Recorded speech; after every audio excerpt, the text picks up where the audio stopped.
ایک بزرگ تھے پیر سید فیض الحسن شاہ صاحب آلو مہار شریف والے، بڑے قابل تھے، عالم تھے، درویش تھے۔ اگر آپ موبائل چھوڑ کے میری بات پہ توجہ کریں تو مجھے زیادہ خوشی ہوگی، اللہ تعالیٰ خیر کرے۔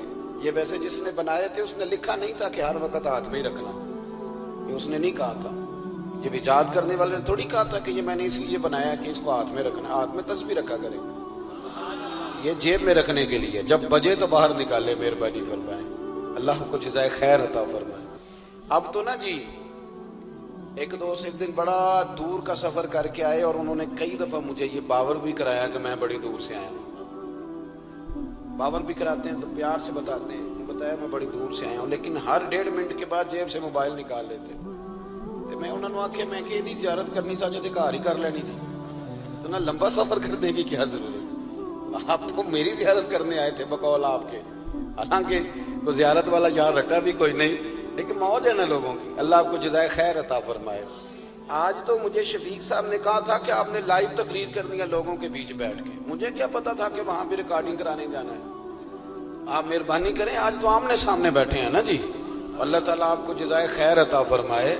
چلو تھوڑا سا سامنے بیٹھ کے بھی بات، کسی نے کہا تھا کہ اثر کرے نہ کرے سن تو لے میری فریاد، نہیں ہے داد کا طالب یہ بندہ آزاد۔ آپ میری بات پہ توجہ کریں گے، سید فیض الحسن شاہ صاحب عالم مہاروی رحمۃ اللہ علیہ، ان سے ایک بندے نے پوچھا کہ حضرت عائشہ صدیقہ افضل ہے کہ سیدہ فاطمہ زہرا؟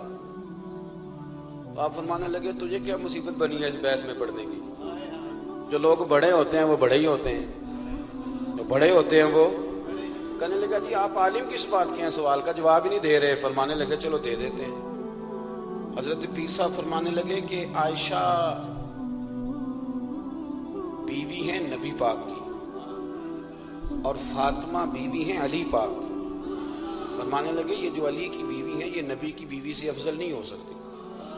اور پھر فرمانے لگے کہ فاطمہ بیٹی ہے نبی پاک کی اور عائشہ بیٹی ہیں ابو بکر صدیق کی۔ تو فرمانے لگے ابو بکر کی بیٹی کبھی بھی نبی پاک کی بیٹی سے افضل نہیں ہو سکتی۔ وہ بندہ کہتا ہے پیر صاحب نتیجہ کی یہ، فرمان لگے گھر جا کے کڈی میں گل دس چڑی ہے نتیجہ۔ بھئی بڑے لوگ بڑے ہوتے ہیں، بڑے لوگ بڑے ہوتے ہیں، تو آپ بڑوں کے کو تولنے کیوں لگ گئے؟ آپ رشک دیکھیں کتنا ہے، وہ آپس میں رشک کر رہے ہیں، تم کہتے ہیں لڑائیاں کرتے تھے، وہ تو رشک کر رہے ہیں میرے بھائی، رشک دیکھیں نا۔ میرا دل کر رہا ہے آپ کو ایک خاص بات بھی عرض کروں۔ حضرت القول البدیع میں نا امام سخاوی نے لکھا ہے، ان کا ذرا آپس میں رشک دیکھیں کتنا ہے، حسد نہیں رشک۔ یہاں تو پیروں کی کرامتوں پر بھی پوری جناب وہ لڑائی چلتی ہے، پوری لڑائی کہ میرے پیر صاحب کی زیادہ ہے، وہ کہتا میرے پیر صاحب کی زیادہ ہے۔ وہ خدا کا خوف کریں، پیر کی کرامت نہیں ہوتی، پیر کی استقامت ہوتی ہے، سنت شریعہ پر پابندی ہوتی ہے، وہ جتنی زیادہ پابندی کرے اتنا زیادہ باعث سے کرامت ہے۔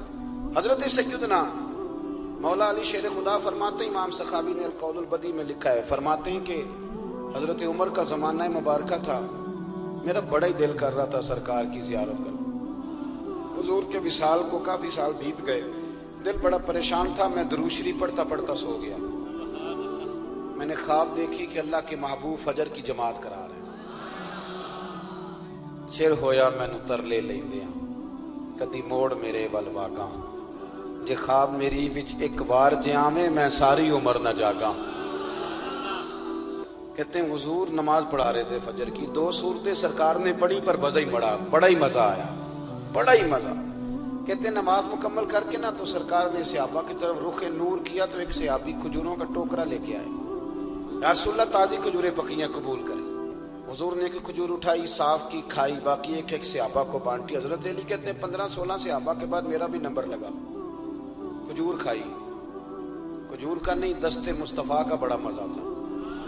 کہتے ہیں بڑا ہی مزہ آیا، ابھی میں کھجور کھا ہی رہا تھا کہ مسجد نبوی میں اذان ہو گئی۔ مولا علی فرماتے ہیں آنکھ کھل گئی، اٹھ میں گیا پر کھجور کا ذائقہ میرے منہ میں ابھی بھی موجود تھا۔ اب اس پر پورا باب باندھا ہے شاہ عبدالحق الہ آبادی نے، وہ کہتے ہیں کہ حضور جس کو خواب میں کوئی چیز دیتے ہیں وہ حقیقت میں بھی اسے دیتے ہیں، وہ خواب میں نہیں ہوتی، وہ حقیقت میں ہوتی ہے، پورا باب ہے۔ بہرحال عنوان پہ رہنا چاہتا ہوں، حضرت علی فرماتے ہیں میں اٹھا، وضو کیا، سنت پڑھی، مسجد چلا گیا، جا کے صف میں بیٹھ گیا، عمر فاروق آئے جماعت کرانے، کہتے ہیں عمر نے نماز شروع کی تو مجھے جھٹکا تب لگا جب عمر نے بھی وہی سورت شروع کر دی جو خواب میں سرکار نے پہلی رکعت میں پڑھی۔ میں سمجھا اتفاق ہے، لیکن کہتے ہیں دوسرا جھٹکا جب لگا جب دوسری رکعت میں حضرت عمر نے وہ سورت پڑھی جو حضور نے خواب میں دوسری رکعت میں پڑھی تھی۔ کہتے ہیں میں اب بڑا پریشان ہوں کہ یہ بات کدھر کی کدھر جا رہی ہے۔ مولا علی شیر خدا فرماتے ہیں نماز مکمل ہوئی تو کھجوروں کا ٹوکرا بھی آ گیا۔ فرماتے ہیں اب تو میری حیرت کی حد نہ رہی، حضرت عمر نے ایک کھجور اٹھائی، صاف کی، کھائی، دوسرے صحابی کو، تیسرے کو، چوتھے کو، 15-16 صحابہ کو ملی، مجھے بھی دی۔ کہتے ہیں کھجور کھائی، مزہ بڑا آیا۔ حضور سے تو دوسری مانگنے کو دل کرتا تھا پر مانگی نہیں تھی، ادب تھا۔ عمر سے تو یرانہ تھا نا اپنا۔ ان کا رشک دیکھیں، آپس میں رشک دیکھیں، حسد نہیں، رشک۔ فرماتے ہیں یرانہ تھا نا، تو میں نے عمر سے کہا یار ذرا ایک کھجور اور دینا نا ذرا ایک کھجور۔ تو کہتے ہیں جناب عمر فاروق نے کھجور اٹھائی، صاف بھی کی، میں سمجھا ملنے لگی ہے، اٹھائی بھی، صاف بھی کی، اور دوسرے صحابی کی طرف ہاتھ بڑھایا، میری طرف دیکھ کے ہلکا سا مسکرائے، فرمانے لگے علی ایسے نہ کر، اگر رات کو نبی پاک سے دوسری لیتا تو میں بھی سویرے تجھے دوسری دے دے۔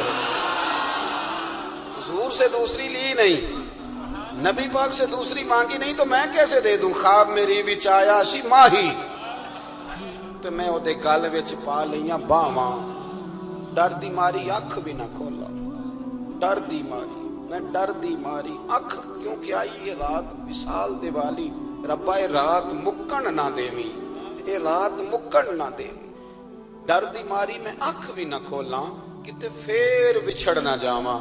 میرے رسول پاک کے غلام رشک کرتے تھے، رشک۔ حضرت علی کہتے ہیں میں رویا تو عمر بھی رو پڑے، کہنے لگے علی جو رات تجھے نواز کے گئے وہ میرے اوپر بھی کرم فرما کے گئے۔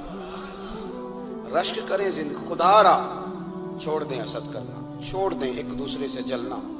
اب تو آپ یقین کریں دیندار لوگوں کا، اہل حق لوگوں کا جواب در جواب، جواب ال جواب، اس طرح ہم نے الجھایا ہے چیزوں کو کہ نیا آنے والا آدمی کہتے ہیں کہ دین کی اصل بات اصل میں بتا کون رہا، تو میلہ لگ گیا ہے، کوئی کہانی سنا رہا ہے، کوئی بات کر رہا ہے، کوئی اس کو غلط کہہ رہا ہے، کوئی بندہ ایسا ہے ہی نہیں جو بالکل ٹھیک ہو۔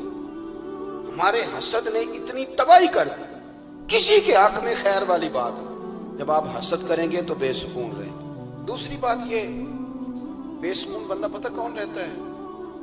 میں نے یہ بھی آیت پڑھی ہے، الا بذکر اللہ تطمئن القلوب۔ اللہ فرماتے ہیں یاد رکھو، خبردار ہو جاؤ، اللہ کا ذکر کرو گے تو دلوں میں چین ہو۔ پتہ ہے بے سکون کون رہتا ہے؟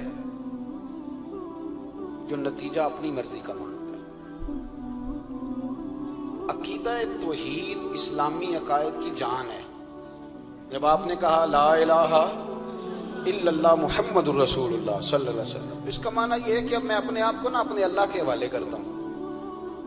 اب رب غریبی میں رکھے پھر بھی میں راضی ہوں، بیماری میں رکھے پھر بھی راضی ہوں، صحت میں رکھے پھر بھی، اولاد دے تو پھر بھی راضی ہوں، نہ دے تو سمجھے میری بات، یہ توحید ہے۔ ہم نہ ٹھیک ہونا چاہتے ہیں، دوست اکثر آ کے کہتے ہیں کوئی وظیفہ بتائیں، طبیعت ٹھیک نہیں رہتی تو انہیں کہتے ہیں سورہ فاتحہ پڑھو، کہتے ہیں بڑی دیر سے پڑھ رہا ہوں پر شفا نہیں ہو رہی، تو میں کہتا ہوں پھر آپ اللہ کی رضا پہ راضی ہو جائیں، پھر اللہ کی رضا پہ راضی رہنا بھی تو سیکھو نا، راضی رہنا بھی تو سیکھو۔ بہت ساری بے سکونی اس بات کی ہے کہ ہم نا ہم چاہتے ہیں میری مرضی کا سکون ہو، میری مرضی کا گھر ہو، میری مرضی کے بچے ہوں۔ بھئی ایسا نہ کریں، آپ اپنے حق میں اپنے رب کے فیصلوں کو قبول کریں، آپ قبول کریں اپنے مالک کے فیصلوں۔